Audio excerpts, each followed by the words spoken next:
ఓకేనా? మంచిది. మరి ప్రభునందు ప్రియమైన దేవుని వారలారా, మన రక్షకుడు ప్రభు అయిన యేసుక్రీస్తు వారి అతి శ్రేష్టమైన పరిశుద్ధమైన నామములో ఈ అనుదిన సెల్ కాన్ఫరెన్స్ నడిపిస్తున్న మరి దైవజనులు పెద్దలు రెవరెండ్ డాక్టర్ గిడ్యోనయ్య గారికి, మార్కయ్య గారికి, అలాగే నా తోటి దైవజనులకు రవిశంకరయ్య గారికి, వెంకయ్య అన్న గారికి, కాన్ఫరెన్స్ లో ఉన్న ప్రతి ఒక్కరికి మన రక్షకుడు ప్రభు అయిన యేసుక్రీస్తు వారి అతి శ్రేష్టమైన నామములో మీ అందరికీ శుభములు, వందనములు తెలియజేస్తున్నాను. మరి మంచిదండి. దయచేసి ఇంకా ఏమో సౌండ్స్ వస్తున్నాయి, కాస్త మ్యూట్ చేసుకోండి దయచేసి.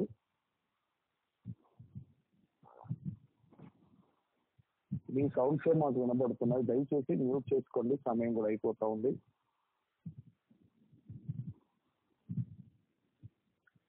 మంచిది. మరి నిన్నటి దినమున అద్భుతముగా మరి దేవుడు 10th వన్డే ఉమెన్స్ రిట్రీట్ను మా మందిరంలో జరిగించాడు. దానికి ప్రార్థించిన మీ అందరికీ మరి నా తరపున, మా కుటుంబం తరపున మీ అందరికీ మీకు కృతజ్ఞతలు నేను తెలియజేసుకుంటున్నాను. మంచిది. ఆలస్యం చేయకుండా ఒక అద్భుతమైన సందర్భాన్ని బైబిల్లో నుండి మనం అందరం కూడా ఆలోచన చేద్దాము. మరి నిన్నటి దినాన ఒక టైటిల్ ఇవ్వటం జరిగింది. ఏంటి అన్న ఒకటి,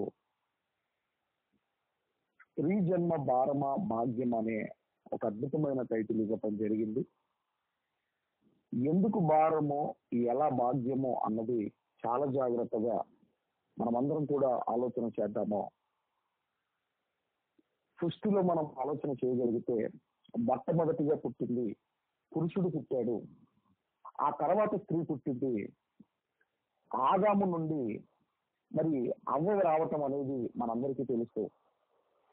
ఒక పక్కటంకను తీశాడు, ఆ తర్వాత అవ్వను చేశాడు, మనందరికీ తెలుసు. అందుకే ఒక ప్రత్యేకమైన స్త్రీలుగా వారిగా మరి స్త్రీలు మనం కనపడటం అనేది మనం చూస్తున్నాము. దేవుడు పురుషులను ఎంత గౌరవించాడో, ఎంత ప్రేమించాడో, అలాగే బైబిల్ గ్రంథంలో స్త్రీలను కూడా అంత గౌరవించాడు, అంత ప్రేమించాడు. బైబిల్ గ్రంథంలో ఎన్నో మరి స్త్రీల గురించిన వచనాలు ఎన్నో మరి బైబిల్ గ్రంథంలో రాయబడ్డాయి. అలాగే ఎందరో గొప్ప గొప్ప స్త్రీలు ఈ ప్రపంచంలో పుట్టారు. కానీ నేడు ఆడపిల్లను కనాలి అంటే భయపడే రోజులు వచ్చాయి. ఎందుకంటే ఈ రోజు మనం చూస్తూనే ఉన్నాము, ఆడపిల్లలపై కావచ్చు, ఆడవారిపై కావచ్చు అత్యాచారాలు జరుగుతున్నాయి, హత్యలు జరుగుతున్నాయి. ఇలాంటి సందర్భాలలో ఆడపిల్లను కనాలి అంటే భయపడే రోజులు వచ్చాయి. అందుకే ఇంకా కొంతమంది మనం ఆలోచన చేయగలిగితే ఆడపిల్ల అనగానే కడుపులోనే చంపుకునేవారు కొంతమంది అయితే, అలాగే బిడ్డ పుట్టగానే మనం చూడగలిగితే 9 నెలల పాపను కూడా విడిచిపెట్టలేదని, 9 నెలల పాపను కూడా విడిచిపెట్టడం లేదు. 90 ఏళ్ల ముసలమ్మను కూడా విడిచిపెట్టడం లేదు. అలాగని స్కూల్కి వెళితే అక్కడ భద్రత లేదు, కాలేజీకి వెళితే అక్కడ భద్రత లేదు, యూనివర్సిటీకి వెళితే అక్కడ భద్రత లేదు. అలాగని కష్టపడి ఉద్యోగం సంపాదిస్తే అక్కడ కూడా స్త్రీలకు భద్రత లేదు. అందుకే మనం ఆలోచన చేయగలిగితేనండి, ఎక్కడుంది స్త్రీలకు భద్రత మీరు ఆలోచించండి.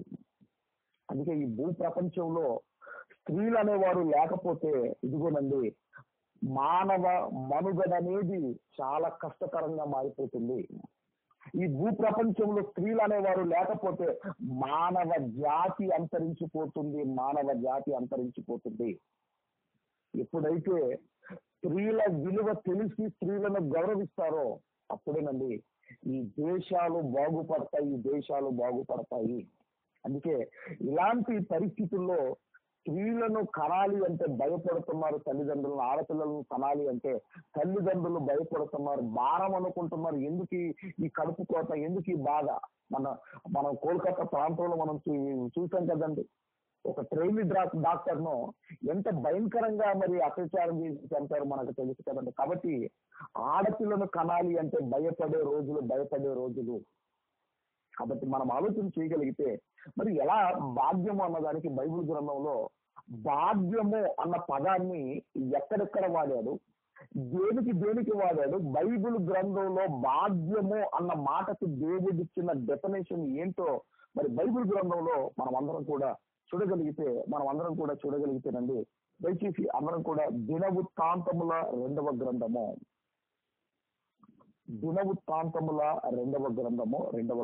దయచేసి 9వ అధ్యాయము, దినవృత్తాంతముల 2వ గ్రంథము 9వ అధ్యాయము 7వ వచనాన్ని మనం అందరం కూడా చదువుకుందాం. 9వ అధ్యాయము 7వ వచనాన్ని మనం అందరం కూడా చదువుకుందాము.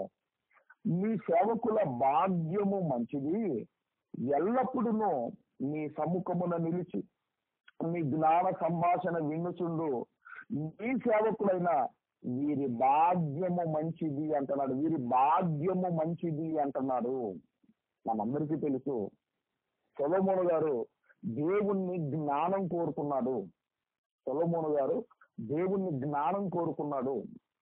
కాబట్టి ఆయన జ్ఞానం వినడానికి ఎక్కడి నుంచి వచ్చిందంటేనండి, షేబా దేశపు రాణి వచ్చింది. దక్షిణ దేశం అన్నాడు బైబిల్ గ్రంథంలో, క్రొత్త నిబంధనలో. ఈ షేబా దేశపు రాణి సొలొమోను గారి జ్ఞానము గురించి విని నిజమేనా అని తెలుసుకోవడానికి బయలుదేరింది. ఆమె మాట్లాడుతున్న మాట మనము ఇక్కడ చదువుకుంటున్నాం. ఆమె మాట్లాడుతున్న మాట, నీ సేవకుల భాగ్యము మంచిది, ఎల్లప్పుడూ నీ సముఖమున నిలిచి నీ జ్ఞాన సంభాషణ వినుచుండు నీ సేవకులైన వీరి భాగ్యము మంచిది. అంటే ఇక్కడ మనం ఆలోచన చేయగలిగితే, ఇక్కడ భాగ్యము అన్నది దేంతో పోల్చబడింది అన్నప్పుడండి, దేవుని జ్ఞానమును అభ్యసించేవాడు ఇదిగో భాగ్యవంతులు. భాగ్యము అన్నదానికి ఇక్కడ మీనింగ్ ఏంటంటే, దేవుని జ్ఞానమును అభ్యసించేవారు భాగ్యవంతులు. అందరు కాదండి, దేవుని జ్ఞానమును అభ్యసించేవారు భాగ్యవంతులు అని ఇక్కడ మనకు కనబడుతుంది. అలాగే మరి యాకోబు గారు కూడా ఏమని రాశారు అన్నప్పుడు, యాకోబు గారు కూడా విశ్వాసములో భాగ్యవంతులు కావాలి అన్నాడు. యాకోబు పత్రిక 2వ అధ్యాయము 5వ వచనంలో ఉంది, విశ్వాసములో భాగ్యవంతులు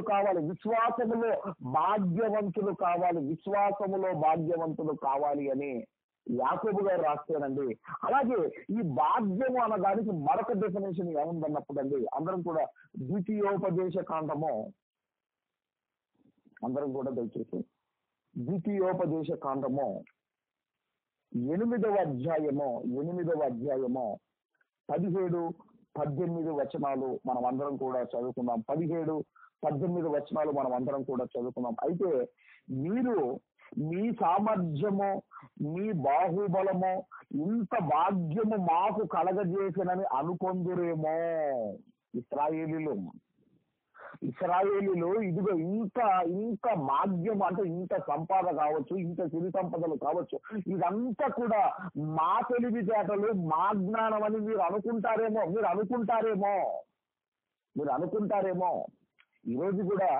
ఈరోజు మనం కూడా ఒక మంచి స్థితిలో ఉన్నాం, ఒక మంచి పొజిషన్ లో ఉన్నాము అంటే అది నా జ్ఞానం, నా తెలివి, ఇదిగో అంత నేనే అని మీరు అనుకుందురేమో.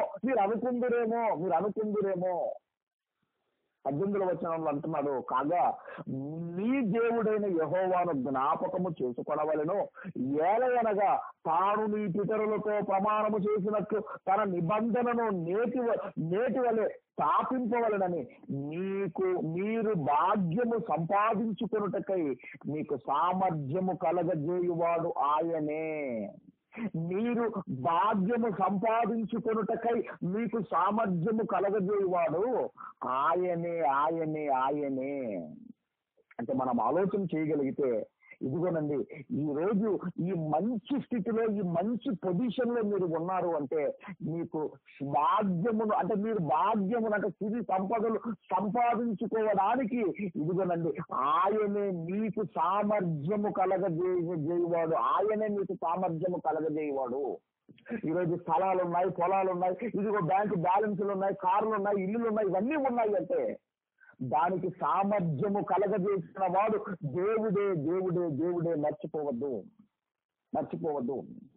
మన జ్ఞానం ఏంటండి, మన ఆలోచన, మన జ్ఞానం, మన తెలివితేటలు ఏంటి మీరు ఆలోచించండి. కాబట్టి ఆయన అంటున్నమాట, ఇశ్రాయేలుతో అంటున్నాడు, మీరు ఇదిగో భాగ్యమును సంపాదించుకున్నటకై మీకు సామర్థ్యము కలగజేయవాడు ఆయనే. అది ఇక్కడ భాగ్యము అన్న మాట దేనికి ఉపయోగించాడు అన్నప్పుడు సిరి సంపదలను భాగ్యముతో పోలుస్తున్నాడు.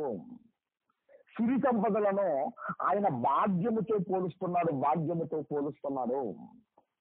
ఇది రెండోదైతే మనందరికీ తెలుసు. మరి ఆ సామెతల గ్రంథం, దయచేసి సామెతల గ్రంథం 12వ అధ్యాయము 27వ వచనములో, సోమరి వేటాడినను పట్టుకొనడు, చురుకుగా నుండుట గొప్ప భాగ్యము అన్నాడు. మరి ఆ నిర్గమకాండం 1వ అధ్యాయం 19వ వచనంలో, ఐగుప్తు స్త్రీల కంటే హెబ్రీ స్త్రీలు చురుకైన వారు అని మనం చదువుకుంటాం. ఐగుప్తు స్త్రీల కంటే హెబ్రీ స్త్రీలు చురుకైన వారు అని మనం చదువుకుంటాము. అందుకే చురుకుగా నుండుట గొప్ప భాగ్యము అంటున్నాడు. చాలా మంది, కొంతమంది ఉంటారండి, ఎప్పుడు డల్గా ఉంటారు, సోమరులలాగా ఉంటారు, ఎప్పుడు ఏమి చేత కాదంటే. ఇది ఎలా ఉండాలి అన్నప్పుడు యాక్టివ్ గా ఉండాలి అంటున్నాడు. చురుకుగా ఉండుట గొప్ప భాగ్యము అంటున్నాడు. ఇక ఇంకోటి మనం చూడగలిగితేనండి, ఈ భాగ్యమునకు ఇచ్చిన మరొక డెఫినేషన్ ఏంటి అన్నప్పుడు, జకర్యా గ్రంథము,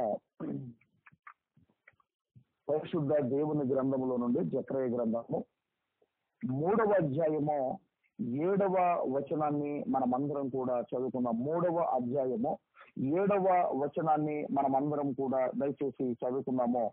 సైన్యములకు అధిపతియగు యెహోవా సెలవిచ్చినదేమనగా, నా మార్గములలో నడుచుచు నేను నీకప్పగించిన దానిని భద్రముగా గైకొనిన ఎడల నీవు నా మందిరము మీద అధికారివై నా ఆవరణములను కాపాడువాడవగుదువు. మరియు ఇక్కడ నిలవబడు వారికి కలిగినట్టు నా సన్నిధిని నిలుచు భాగ్యము నీకిత్తును అంటున్నాడు. ఎవరికి చెబుతున్నారు ఈ మాట అన్నప్పుడండి, ఈ మాట ఎవరికి చెబుతున్నాడు అన్నప్పుడు, ఇదిగో ప్రధాన యాజకుడైన యెహోషువ గారికి మొదటి వచనంలో ఉంటుంది చూడండి, 3వ అధ్యాయం 1వ. మరియు యెహోవా దూత ఎదుట ప్రధాన యాజకుడైన యెహోవా నిలవబడుటయు, ప్రధాన యాజకుడైన యెహోషువతో చెబుతున్నాడు. ఏమని చెబుతున్నాడు అంటే, నా సన్నిధిని నిలుచు భాగ్యము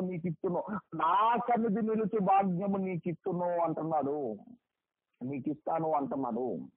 అంటే దేవుని సన్నిధిలో ఉండటం అనేది అది భాగ్యమా అంటే అది భాగ్యము అంటున్నాడు. ఆ భాగ్యము నీకిస్తాను, ప్రధాన యాజకుడైన యెహోషువ నీకిస్తాను అంటున్నాడు. ఈ యెహోషువ అంటే ఈయన మోషే గారి తర్వాత యెహోషువ గారు కాదండి. ఈయన ఎవరు అన్నప్పుడు, ఈయన ప్రధాన యాజకుడైన యెహోషువ గారు, ఇదిగో నేను నీకు ఇస్తాను అంటున్నాడు. నేను నా సన్నిధిలో నిలిచే భాగ్యము నీకు ఇస్తాను అంటున్నాడు. కాబట్టి మనం ఆలోచన చేయగలిగితే భాగ్యము అన్న మాటకు, ఇదిగో మనము దేవుని జ్ఞానమును అభ్యసించేవాడు భాగ్యవంతులని మనం చదువుకున్నాం. విశ్వాసములో భాగ్యవంతులు కావాలి అని మనం చదువుకున్నాము. అలాగే సిరి సంపదలను కూడా భాగ్యముతో పోల్చాడు అని మనం చదువుకున్నాము. చురుకుగా ఉండటం గొప్ప భాగ్యం అని చదువుకున్నాము. ఇదిగో ఆయన సన్నిధిలో నిలిచే భాగ్యం ఇస్తాను అంటున్నాడు. ఇవన్నీ కూడా భాగ్యమునకు బైబిల్ గ్రంథములో ఉన్న నిర్వచనాలు. కాబట్టి మరి ఎలా భాగ్యమో, మరి స్త్రీ జన్మ ఎలా భాగ్యమో అన్నప్పుడండి, మరి బైబిల్ గ్రంథంలో మనం ఆలోచన చేయగలిగితే, బైబిల్ గ్రంథంలో ఒక భాగ్యవంతురాలు ఉంది. బైబిల్ గ్రంథంలో ఒక భాగ్యవతి ఉంది, ఒక భాగ్యవంతురాలు ఉంది. ఆమె గురించి మనం అందరం కూడా నేర్చుకుని మరి ముందుకు వెళదాము. దయచేసి అందరం కూడా, మరి ఆమె చరిత్ర మనకు తెలియాలి అంటే ఆమె చరిత్ర మనకు తెలియాలి అంటే ఏం జరిగింది అని మనం చరిత్రలోనికి వెళ్ళగలిగితేనండి, ఏం జరిగింది అని చరిత్రలోనికి వెళ్ళగలిగితే, మరి ఏశావు యాకోబుల గురించి మనందరికీ తెలుసు. యాకోబు గారు తండ్రి దగ్గర దీవెనలు పొందుకుంటాడు. దీవెనలు పొందుకున్న తర్వాత ఏశావు యాకోబు మీద పగపడతాడు. ఎంత కూడా ఆదికాండం 27వ అధ్యాయము 41వ వచనాన్ని మనం చదువుకున్నాము. ఆదికాండం 27వ అధ్యాయం 41వ వచనము, తన తండ్రి యాకోబుకి ఇచ్చిన దీవెన నిమిత్తము ఏశావు అతని మీద పగపట్టెను. మరియు ఏశావు ఆ తండ్రిని గూర్చిన దుఃఖ దినములు సమీపముగా ఉన్నది, అప్పుడు నా తమ్ముడైన యాకోబును చంపెదను అనుకోనేను. ఎప్పుడైతే దీవెనలు పొందుకున్నాడో, ఇక ఒక్క దీవెన కూడా లేదా అని తండ్రిని అడిగినప్పుడు లేదన్నప్పుడు అండి యాకోబు మీద పగపట్టాడు. ఎప్పుడెప్పుడు చంపాలని ఎదురు చూస్తున్నాడు. ఇదంతా కూడా తల్లిదండ్రి గ్రహించి యాకోబును పిలుచుకొని అప్పుడు యాకోబుతో మాట్లాడుతున్నారు. ఏమని మాట్లాడుతున్నారు అన్నప్పుడు 28వ అధ్యాయము మొదటి 2 వచనాలు మనము చదువుకుందాం. 28వ అధ్యాయము మొదటి 2 వచనాలు మనం చదువుకుందాము. ఇస్సాకు యాకోబును పిలిపించి నీవు కానాను కుమార్తెలలో ఎవటిని వివాహము చేసుకొనకూడదు. ఇక్కడ మనం చూడగలిగితేనండి, ఇదిగో వివాహ విషయంలో తల్లిదండ్రి చెప్పింది యాకోబు గారు ఒప్పుకుంటున్నారు. అప్పుడు తండ్రి ఒక సలహా ఇస్తున్నాడు. ఏమని సలహా ఇస్తున్నాడో రెండవ వచనాన్ని మనం చూడగలిగితేనండి, నీవు లేచి పద్దనరాములోనున్న నీ తండ్రి అయిన బెతుయేలు ఇంటికి వెళ్ళి అక్కడ నీ తల్లి సహోదరుడగు లాబాను కుమార్తెలలో ఒకదానిని వివాహము చేసుకొనమని అతనికి ఆజ్ఞాపించి అక్కడ మనం చూడగలిగితేనండి, వివాహ విషయంలో తల్లిదండ్రి చెప్పింది యాకోబు గారు ఒప్పుకుంటున్నారు. ఎందుకంటేనండి తల్లిదండ్రి అనుభవముతో చెబుతారు. ఈ రోజు ఆ పరిస్థితి లేదులేండి. ఈ రోజు అమ్మాయి కావచ్చు, అబ్బాయి కావచ్చు, కొంతమంది ముందే తీసుకుంటున్నారు. కానీ యాకోబు గారు తల్లిదండ్రి చెప్పింది వింటున్నాడు. ఇక 2వ వచనంలో ఆయన ఒక సలహా ఇస్తున్నాడు, పద్దనరాముకు వెళ్ళు. అక్కడ నీ మామ ఉంటాడు, లాబాను నీ మామ ఉంటాడు. ఆ మామ కూతుర్లలో ఒకదానిని నీవు వివాహము చేసుకోమని తండ్రి యాకోబుకు ఒక సలహా ఇస్తున్నాడు. ఈ పద్దనరాం అనేది కూడా ఎక్కడుందన్నప్పుడు అది సిరియా దేశములో ఉంది. మరి వీళ్ళు ఎక్కడున్నారు అన్నప్పుడు బేర్షెబా ప్రాంతంలో ఉన్నారు. ఇప్పుడు ఎక్కడి నుంచి బయలుదేరాలి అన్నప్పుడు అంటే వీళ్ళు 10వ వచనం నుంచి మనం చూడగలిగితే యాకోబు బేర్షెబా నుండి బయలుదేరి హారాను వైపు వెళ్ళుచు. మీ అందరికీ తెలుసు కదండి, యాకోబు గారి మ్యాప్, ఆయన ప్రయాణం చేసిన మ్యాప్ చూడగలిగితే బేర్షెబా ఉంటదండి. ఆ బేర్షెబా పైన హెబ్రోన్ ఉంటది.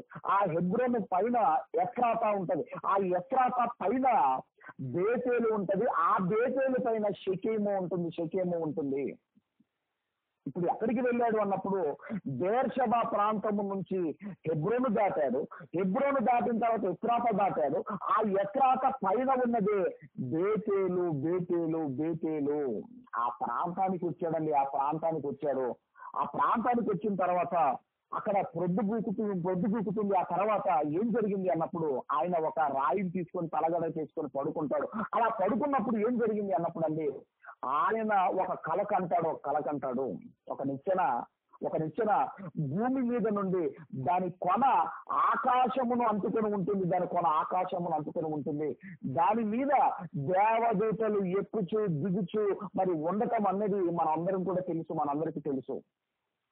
ఎప్పుడైతే ఈ కళ కంటాడోనండి, ఆ తర్వాత ఆయన భయపడిపోతాడు. ఆయన 17వ వచనము మనం చూడగలిగితే, భయపడి ఈ స్థలము ఎంతో భయంకరము, ఇది దేవుని మందిరమే గాని వేరొకటి కాదు, పరలోకపు గవిని ఇదే అనుకొనేను, పరలోకపు గవిని ఇదే అనుకొనేను.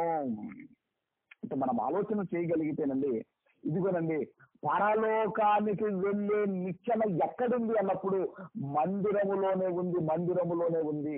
అందుకే పరలోకపు గవిని, సంఘము పరలోకపు గవిని, సంఘాన్ని మానేస్తున్నారు అంటే పరలోకానికి వెళ్ళరు, సంఘాన్ని మానేస్తున్నారు అంటే పరలోకానికి వెళ్ళరు. ఎందుకంటే పరలోకానికి వెళ్ళే గవిని ఎక్కడుందన్నప్పుడు మందిరములో ఉంది. ఆ నిచ్చెన మందిరములో ఉంది, మందిరములో ఉంది.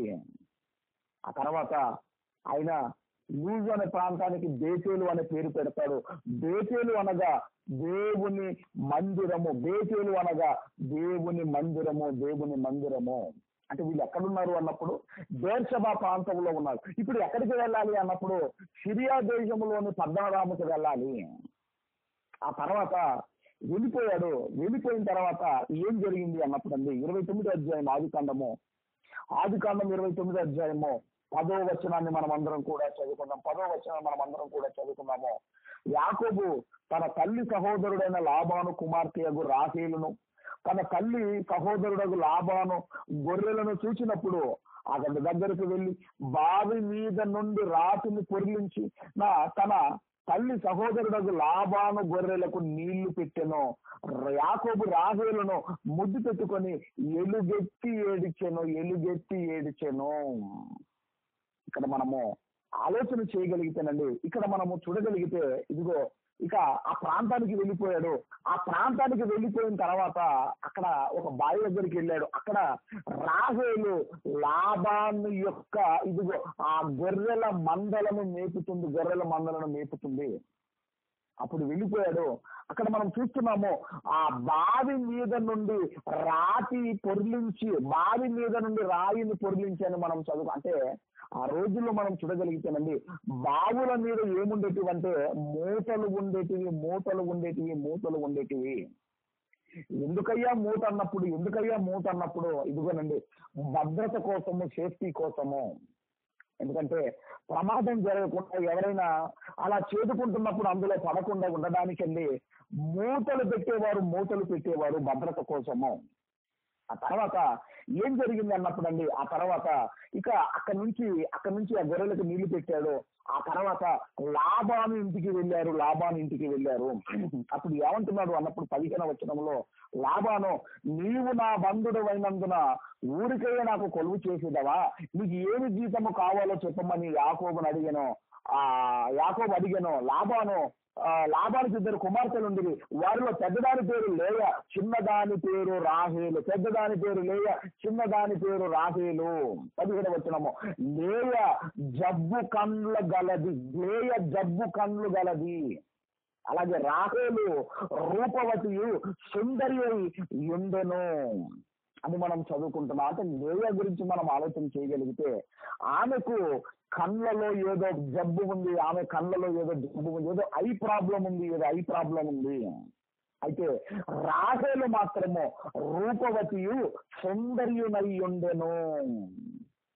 అప్పుడు ఆయన ఏం కోరుకున్నాడు అన్నప్పుడు అండి, యాకోబు రాహేలును ప్రేమించి నీ చిన్న కుమార్తె అయిన రాహేలు కోసము నీకు 7 సంవత్సరములు కొలువు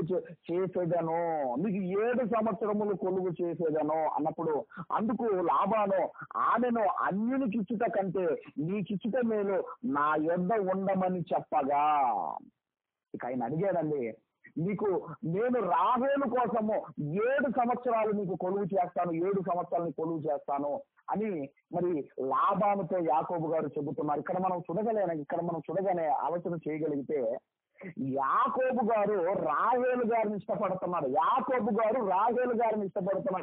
ఎందుకు మీరు ఆలోచించండి అంటాం కదండి, లవ్ ఇట్ ఫస్ట్ సైట్ అంటాం కదా. అంటే రాహేలును ఎప్పుడైతే చూచాడో వెంటనే ప్రేమలో పడిపోయాడు. ఎందుకంటే రాహేలు రూపవతియు సుందరి అయి ఉన్నది. అందుకే మనం కూడా చూడగలిగితే మరి పూల పనులకని పెళ్లి చూపులు వాటికని వెళ్తా ఉంటాం కదా, పెళ్లి చూపులకని వెళ్తా ఉంటాం కదా. అమ్మాయి నచ్చింది అబ్బాయి నచ్చింది అని దేన్ని చూసి చెబుతాం మీరు ఆలోచించండి. దేన్ని చూసి చెప్తారండి? వాళ్ళ అందాన్ని చూసి వాళ్ళ అందాన్ని చూసి ఇదిగో అమ్మాయి నచ్చింది అబ్బాయి నచ్చింది అని మనం చెబుతాము. కాబట్టి మనం ఆలోచన చేయగలిగితే ఇక్కడ కూడా ఆమె సౌందర్యాన్ని చూశాడు, ఆమె అందాన్ని చూశాడు. ఇకొనండి ఆమెతో ప్రేమలో పడిపోయాడు. ప్రేమలో నాకు ఇదిగో 7 సంవత్సరాలని కొలువు చేస్తాను కాబట్టి నాకు రాహేలు కావాలి అన్నప్పుడు అండి ఆ 7 సంవత్సరాలు ఆయనకి ఎలాగా అనిపించిందటంటే 7 సంవత్సరాలు యాకోబు రాహేలు కోసం 7 సంవత్సరములు కొలువు చేశాను. అయినను అతడు ఆమెను ప్రేమించుట వలన అది అతనికి కొద్ది దినములుగా తోచెను. 7 సంవత్సరము కొద్ది దినములుగా తోచేట.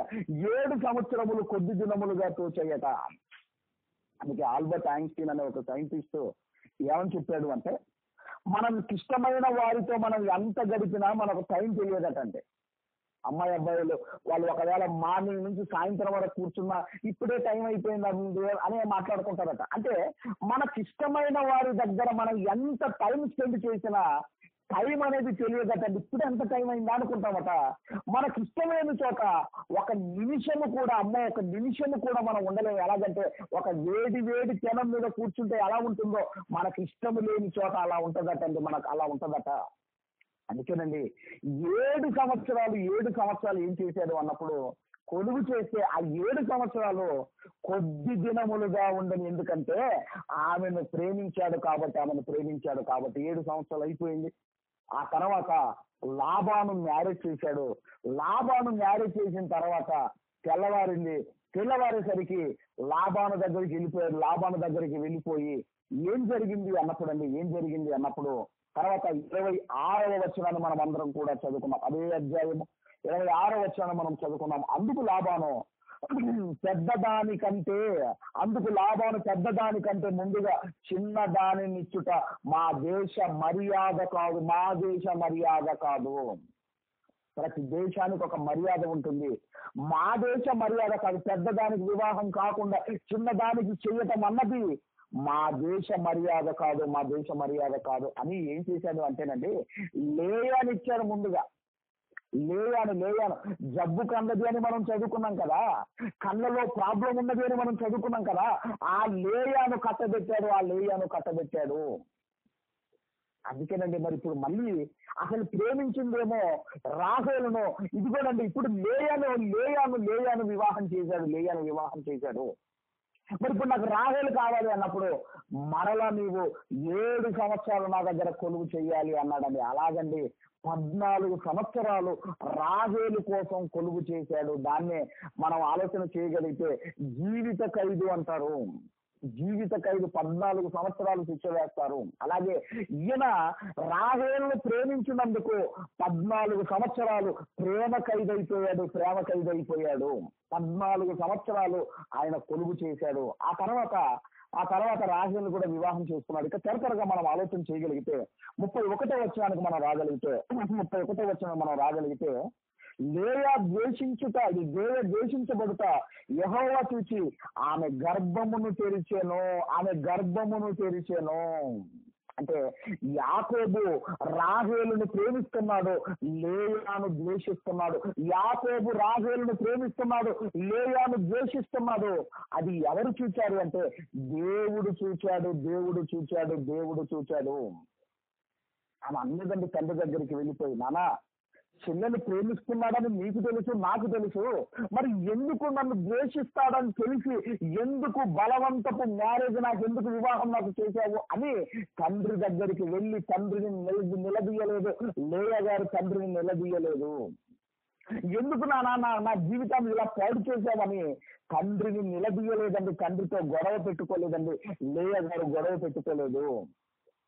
అందుకే భర్తలకు బైబిల్ గ్రంథంలో ఏమని చెప్పాడు అంటే, ఇదిగో భర్తలారా మీ భార్యలను ప్రేమించండి అన్నాడు. ఎఫెసీ పత్రిక 5వ అధ్యాయం 25వ వచనంలో. కొలసి పత్రిక 3వ అధ్యాయం 19వ వచనంలో భర్తలారా మీ భార్యను ప్రేమించండి, వారిని నిష్ఠూర పెట్టకండి అన్నాడు. ఇక్కడ మనం చూడగలిగితే యాకోబు రాహేలును ప్రేమిస్తున్నాడు, లేయాను ద్వేషిస్తుంటే అది దేవుడు చూచాడు, అది దేవుడు చూచాడు. ఈరోజు మనం కూడా ద్వేషించబడుతున్నాము కావచ్చు, మీ భర్త చేత కావచ్చు, మీ భార్య చేత కావచ్చు, ఇదిగో మీ బంధువుల చేత కావచ్చు, ఈ సమాజం చేత మీరు ద్వేషించబడుతుంటే, ఇదిగో ద్వేషించబడుతున్న మనలను దేవుడు చూస్తున్నాడు, దేవుడు చూస్తున్నాడు. అందుకే లేయ గారు అంటున్నారు, ఏమంటున్నారు అంటే, దేవుడు చూశాడు, నేను ద్వేషించబడుట దేవుడు చూశాడు, దేవుడు చూశాడు. ఇక హాగర్ గారు అన్నమాట ఏంటంటే, ఆయన చూచుచున్న దేవుడు అని మనం చదువుకుంటాం, ఆయన చూచుచున్న దేవుడు అని మనం చదువుకుంటాము. ఆ తర్వాత మనం చూడగలిగితేనండి, మనం చూడగలిగితే ఏం జరిగింది అన్నప్పుడు మరి 31 మనం చదువుకున్నాము. తర్వాత 32 వచనము, లేయా గర్భవతి అయి కుమారుని కని యెహోవా నా శ్రమను చూచి ఉన్నాడు గనక నా పెనిమిటి నన్ను ప్రేమించును గదా అనుకొని అతనికి రూబేను అను పేరు పెట్టాను. కాబట్టి మనం ఆలోచన చేయగలిగితేనండి, ఇదిగోనండి నా భర్త నన్ను ప్రేమించును, నా భర్త నన్ను ప్రేమిస్తాడు అనుకొని అతనికి రూబేను అను పేరు పెట్టాడు. రూబేను అని పేరు పెట్టింది. ఆ తర్వాత త్వరగా మనం చూడగలిగితేనండి, ఆ తర్వాత ఏం జరిగింది అన్నప్పుడు మరి మనం ఆలోచన చేయగలిగితే 33వ వచనాన్ని మనం చదువుకున్నాం. ఆమె మరలా గర్భవతి అయి కుమారుని కని నేను ద్వేషించబడుతున్న సంగతి యెహోవా విని ఉన్నాడు గనుక ఇతన్ని కూడా నాకు దయచేసని అనుకుని షిమ్యోను అను పేరు పెట్టాను. అంటే నేను ద్వేషించబడుతున్నా, నేను దూషించబడుతున్నా, నేను అవమానించబడుతున్నదంతా కూడా దేవుడు చూస్తున్నాడు, దేవుడు వింటున్నాడు, దేవుడు విన్నాడు. నేను ద్వేషించబడుత దేవుడు విన్నాడు. దేవుడు ఎప్పుడు వింటాడు అన్నప్పుడు అండి, మలాకి గ్రంథం 3:16 వచనంలో తన యందు భయభక్తులు కలిగిన వారు ఇదిగో వాళ్ళు మాట్లాడుకుంటుంటే దేవుడట చెవి యొగ్గి ఆలకిస్తాడట. ఇక్కడ కూడానండి, లేయ ద్వేషించబడుతుంటే యెహోవా విన్నాడు. ఆ తర్వాత మనం చూడగలిగితేనండి 35వ వచనాన్ని మనం అందరం కూడా చదువుకున్నాము. ఆ 34వ వచనం చదువుకున్నాం. ఆమె మరలా గర్భవతి అయి కుమారుని కని తుదటి ఈసారి నా పెనిమిటి నాతో హత్తుకొని ఉండును, అతనికి 3 కుమారులను కంటిననుకొనెను. అందుచేత అతనికి లేవి అని పేరు పెట్టెను. నా భర్త నన్ను హత్తుకొని ఉండాలి, నా భర్త నన్ను హత్తుకొనుడేమో అని అతనికి లేవి అని పేరు పెట్టాను. లేవి అనగానే మన అందరికీ తెలుసండి, యాజకులు లేవి గోత్రములో నుండే రావాలి.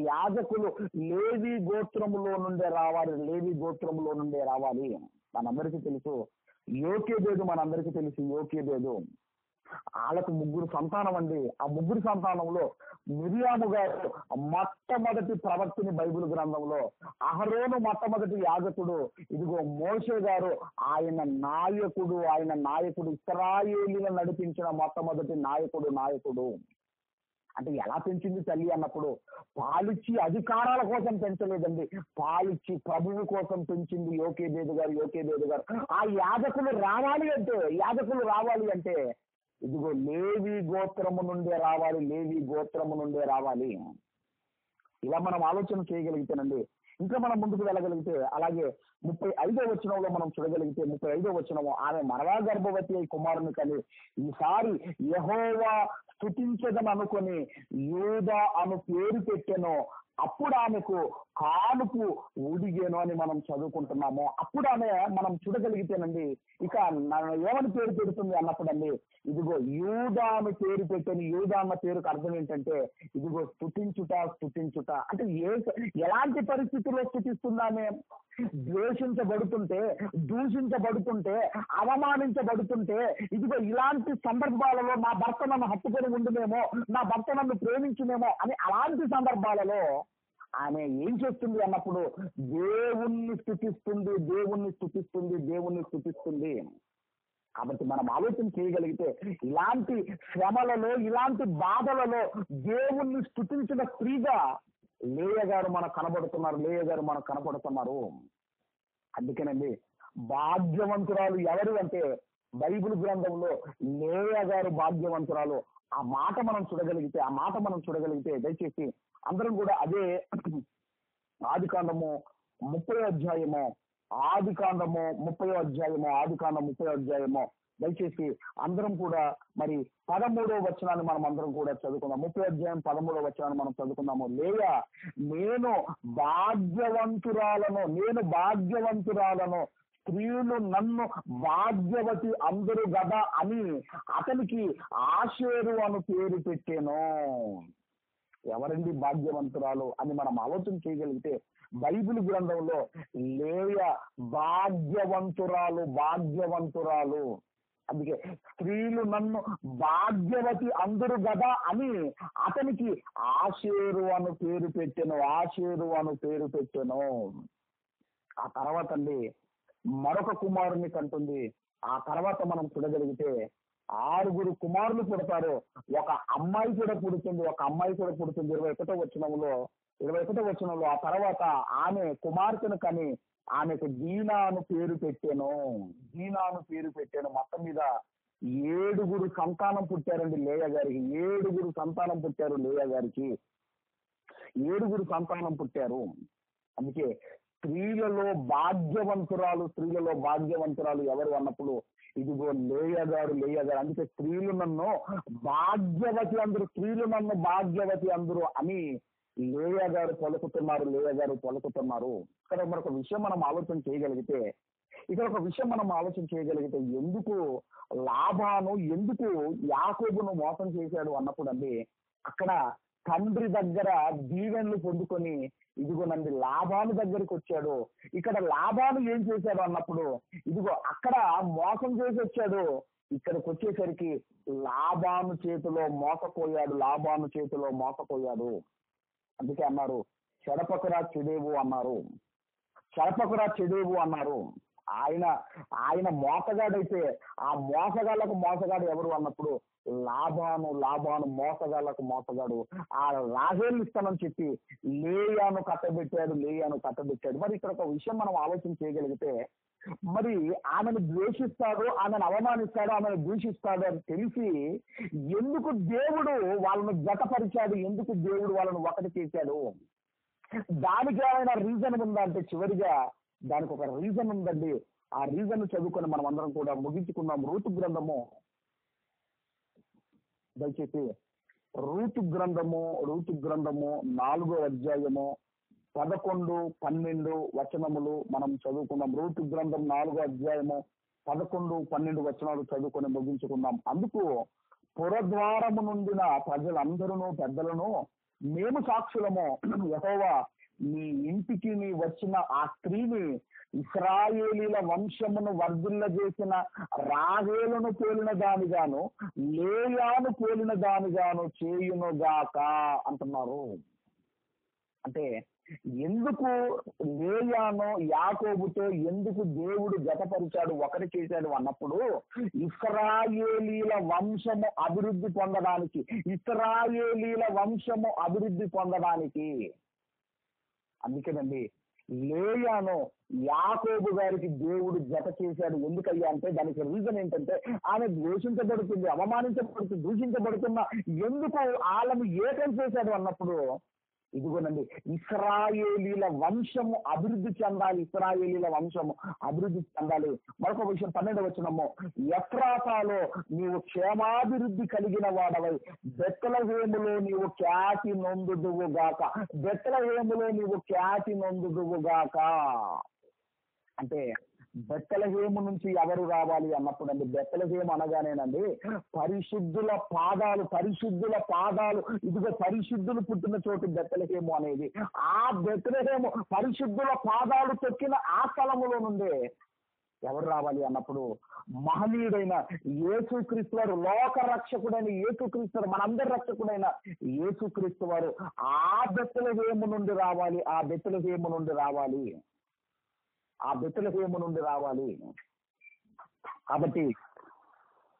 కాబట్టి మనం ఆలోచన చేయగలిగితేనండి యేసుక్రీస్తు వారు రావాలి అంటే యూదా పుట్టాలి. ఆ యూదా ఎవరికి పుట్టాడు అన్నప్పుడు ఇదిగోనండి ఆ యూదా ఇదిగో లేయా గారికి పుట్టాడు. కాబట్టి మనం ఆలోచన చేయగలిగితే స్త్రీలలో భాగ్యవంతురాలు లేయా గారు, నన్ను భాగ్యవతి అందరూ అని మనము మరి చదువుకుంటున్నాము. కాబట్టి మనం ఆలోచన చేయగలిగితే మరి ఇలాంటి పరిస్థితుల్లో మనం బ్రతుకుతున్నాం. అందుకే స్త్రీ జన్మ భాగ్యమా అనే టైటిల్ పెట్టడం జరిగింది. మరొకసారి ప్రార్థించిన మీ అందరికీ మరి నా తరపున, మా కుటుంబం తరపున, మా సంఘం తరపున మీ అందరికీ మరి వందనాలు తెలియజేసుకుంటూ ఈ మాటలు ముగిస్తున్నాను. దేవుడు మనందరిని దీవించి ఆశీర్వదించును గాక. ఆమేన్.